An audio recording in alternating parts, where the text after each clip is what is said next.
ఈ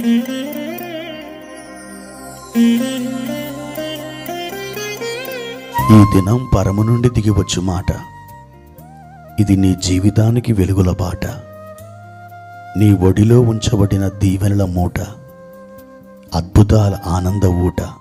నవంబర్ 18 సంవత్సరమంతా మీరు బైబిల్ చదివి ముగించడానికి ఈరోజు మీరు చదవలసిన లేఖన భాగం ఉదయం యెహెజ్కేలు గ్రంథం 8, 9 మరియు 10 అధ్యాయములు, సాయంత్రం హెబ్రీలకు రాసిన పత్రిక 13వ అధ్యాయము. ప్రియమైన దేవుని బిడ్డలారా, ఈ ఉదయకాల సమయంలో ప్రభు కృప మీకు తోడుగా ఉండునుగాక.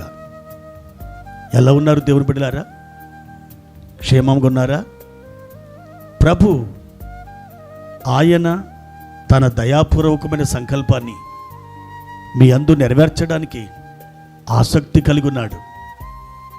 ఆయన మీతో నిబంధన చేసిన దేవుడిగా ఉన్నాడు.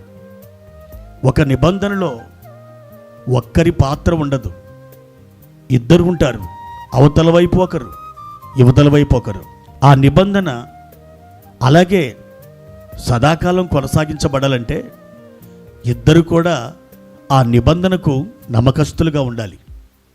ఆ ఇద్దరిలో ఎవరైనా ఒకరు దాన్ని భంగం చేస్తే ఆ నిబంధన వీగిపోతుంది. దేవుడు మీతో చేసిన ఆ నిబంధన అది క్రొత్త నిబంధన. ఈ నిబంధన ఎన్నడూ కూడా వీగిపోదు. ఒకవేళ మీరు అపనమ్మకస్తులైనా, మీరు త్రోవ తప్పిపోయినా ఈ నిబంధన అలాగే నిలుచుంటుంది.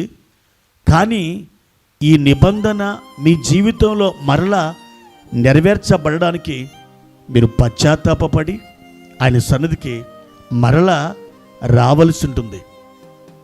ఆయన సన్నిధిలో మీరు కన్నీరు విడిచి బ్రతిమిలాడుకొనవలసి ఉంటుంది. ప్రియ దేవుని బిడ్డ, అవకాశాలు అట్టే మనకి ఎన్నెన్నో విధాలుగా మన దగ్గరికి రావు. అవకాశాలు వస్తాయి, పోతాయి. అంది వచ్చిన అవకాశాన్ని నువ్వు జారి విడుచుకుంటే ఒక శ్రేష్టమైన కృప బహుమానం పోగొట్టుకుంటావు.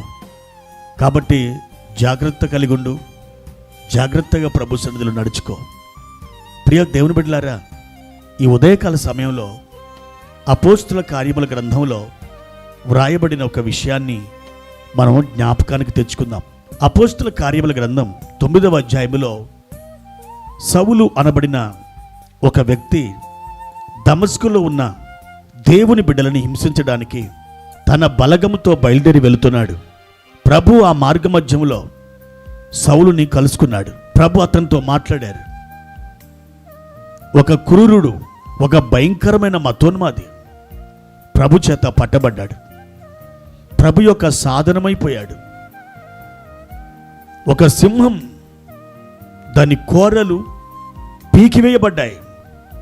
ప్రియమైన దేవుని బిడ్డలారా, ఒక మృగం సాధు అయిన గొర్రెపిల్లగా మార్చబడింది. ఆ గొర్రెపిల్ల మరెవరు కాదు, అపోస్తుడైన పౌలు. దమస్కు పట్టణంలో యేసే క్రీస్తుని లేఖనాలెత్తి వారితో తరికించుచు వారిని ఒప్పిస్తున్నటువంటి ఆ కాలంలో అతన్ని చంపడానికి అనేకులు ప్రయత్నించారు. ఆ సమయంలో ఏం జరిగిందో తెలుసా? అక్కడ ఉన్న శిష్యులు పౌలు గారిని గంపలో ఉంచి గోడ మీద నుండి అతన్ని క్రిందికి దించి కాపాడారు. అతడు అక్కడ నుండి బయలుదేరి దేవుని బిడ్డలారా యెరూషలేముకి వెళ్ళిపోయాడు. మరలా రెండోసారి యెరూషలేములో కూడా అతడు యేసే క్రీస్తుని లేఖనాలు ఎత్తి ప్రకటిస్తున్నప్పుడు తరికించి వారితో వాదించి ఒప్పిస్తున్నప్పుడు ఆ యెరూషలేములో కూడా అనేక మంది పౌలు గారిని చంపడానికి ప్రయత్నం చేశారు. అప్పుడేం జరిగింది? అక్కడున్న సహోదరులు అనగా ప్రభు యొక్క శిష్యులు అతన్ని కాపాడి ఆ రాత్రి వేళ కైసరెకు పంపి అక్కడి నుండి తార్సుకు తీసుకుని వచ్చారు. అంటే పౌలు గారి యొక్క స్వస్థలం. ప్రియ దేవుని బిడ్డలారా, ఈ 9వ అధ్యాయంలో పౌలు గారి మీద 2 సార్లు మర్డర్ అటాక్ జరిగింది. 2 మార్లు చంపడానికి ప్రయత్నం చేశారు. కానీ ప్రభు యొక్క సాధనాలు ప్రభుకున్నాయి. మొదటిసారి గంపలో ఉంచి గోడ మీద నుంచి వారు కిందికి దించారు. రెండవసారి సహోదరులు యెరూషలేము నుండి అతన్ని రాత్రివేళ కైసరకు తీసుకుని వచ్చి తార్సుకు పంపించారు. దేవుడు తన సాధనాల్ని అక్కడక్కడ ఆయన మన క్షేమం కోసం ఉంచుతాడు. తన సాధనాలు తనకున్నాయి. ప్రియ దేవుని బిడ్డ, మీరు మరణకరమైన సమస్య గుండా వెళుతున్నారా? మీరు బహు కష్టకాలంలో ఉన్నారా? గడ్డు కాలం అండి బాబోయ్, నేను భరించలేకపోతున్నాను అని భయపడుతున్నారా?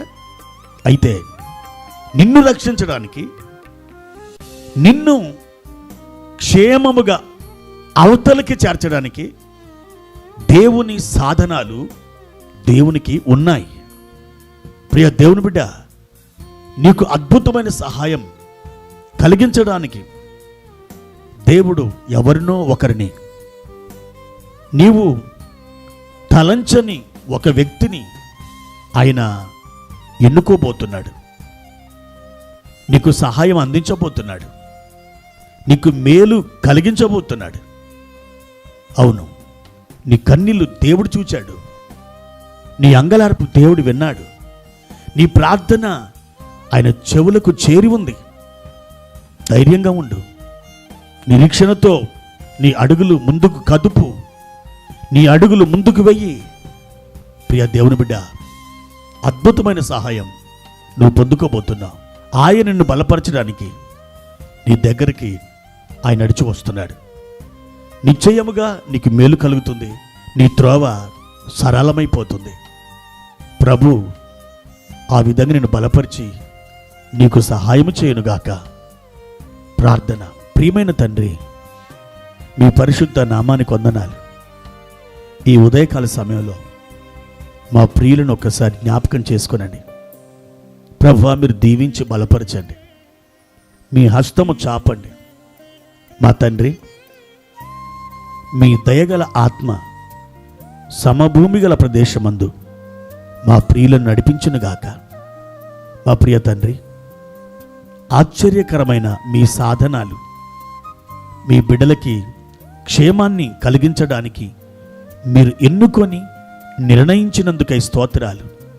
మా ప్రియులు ఆ సమయములో అట్టి కృప పొందుకొని నాయనా, మీ ద్వారా బలమునుంది, మీ ద్వారా విడుదలనుంది, మీ ద్వారా ఆశ్చర్యకరమైన సహాయము పొందుకొని మిమ్మల్ని మహిమపరిచే భాగ్యం దయచేయమని యేసు నామములో ఈ ప్రార్థన అడిగి వేడుకుంటున్నాము తండ్రి.